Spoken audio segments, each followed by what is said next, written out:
So I have the Dell G3. I had to figure out why it was overheating. This is crazy from the manufacturer. I can't believe they did this. Or is this cheap labor? So it was running on idle and it was overheating. Okay? The fans were going off like crazy. I don't even think you can game on this. So I opened it up, unplugged the battery, found out that on the heat pads that they had plastic attached to the metal to the heat pad and to the chip.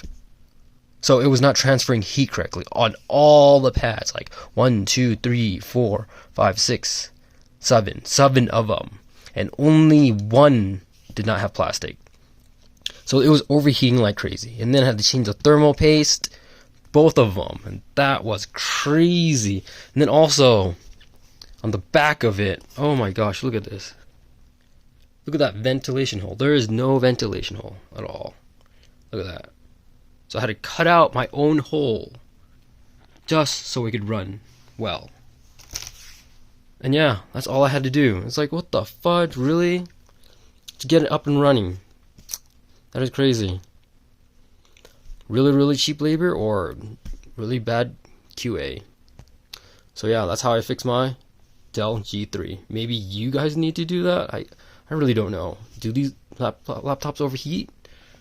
This is crazy. Like and subscribe. See you guys.